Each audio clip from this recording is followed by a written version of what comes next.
I look at it this way, there's only one political force that can actually stop the Democrats, and that is the Republican Party. But the key point is this. Is it going to be a rhino-led Republican Party who gives you a Jeb Bush or a Chris Christie and you lose?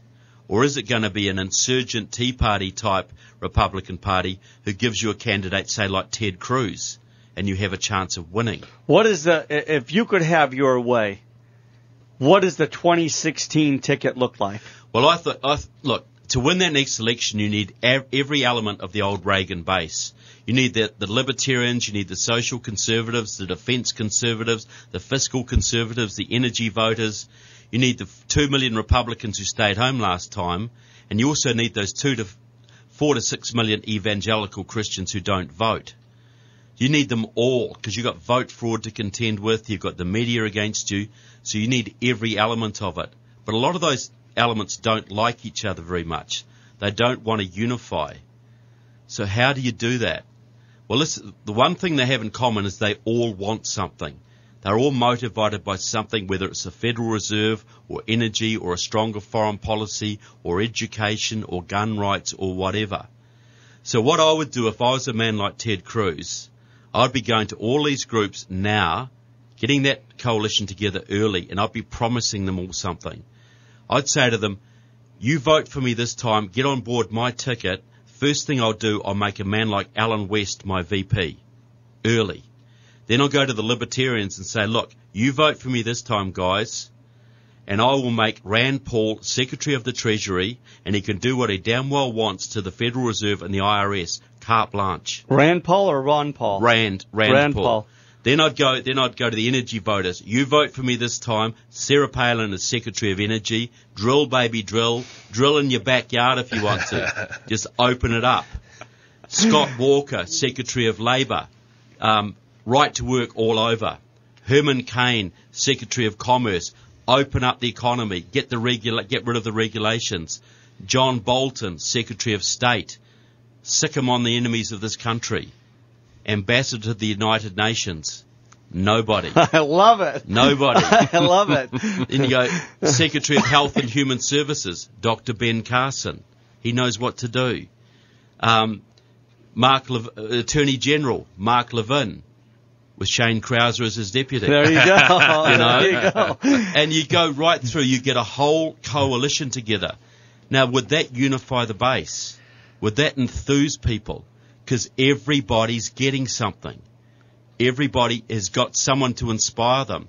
Because when you have just one candidate, like Mitt Romney was a very good candidate, but he got Bain Capital hung round his neck, and that was enough to destroy his reputation with enough people to lose that election.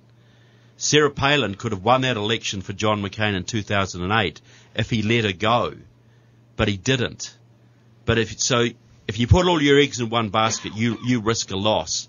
But if you have a great leader, like, say, someone like Ted Cruz, with a great team of hardcore Rottweilers around them, backed up by the biggest base of conservatives and libertarians and constitutionalists this country's ever seen, who's going to stop you?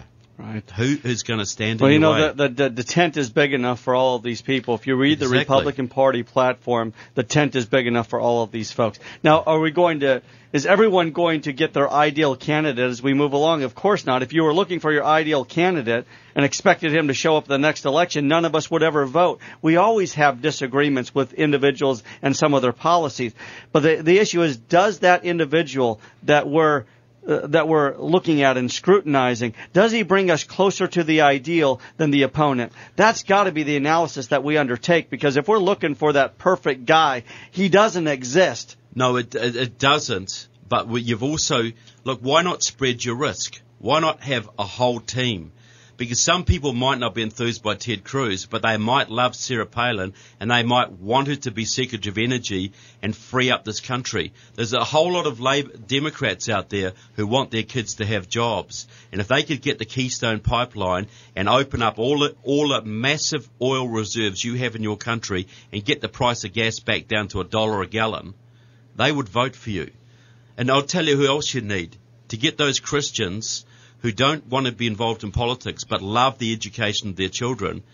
I'd say Ted Cruz should go to them and say, look, Dr. David Barton will be Secretary of Education. Get rid of Common Core. Protect your homeschooling rights. See, even a lot of Democrats would vote for that. A lot of Liberals would vote for that because they understand the destruction of the education system. Well, of course, children. Trevor, we need to get rid of the Department of Education. Look, absolutely. I see the point. If you're going to have a department, somebody's going to occupy it, at least for the time being. At least until they can eliminate it. Like Sarah Palin will be not there to run the Department of Energy, to abolish the Department of Energy. Rand Paul wouldn't be there to manage the IRS, but to abolish the IRS. Yeah, and if you put Federal Reserve. If you put a guy like David Barton in charge of the Department of Education, he would be someone who says we're not doing anything. Yeah, the states are going to do those things. The states are going. The states, the school boards, the counties, the churches, the homeschooling, the charter schools, turn the power back to the people. So we need to go. Look, you had the Reagan Revolution in '76. The Republican old guard hated Reagan. They opposed him every step of the way. It was only the fact that the grassroots got involved in the Republican Party and they forced the GOP to give them Reagan, and Reagan went on to lead a revolution. There never would have been a Reagan revolution had the Republican old guard had their way. So the Karl Roves and the John Boehners have got to be shunted aside, folks. This has got to be, the grassroots have to choose the candidate this time.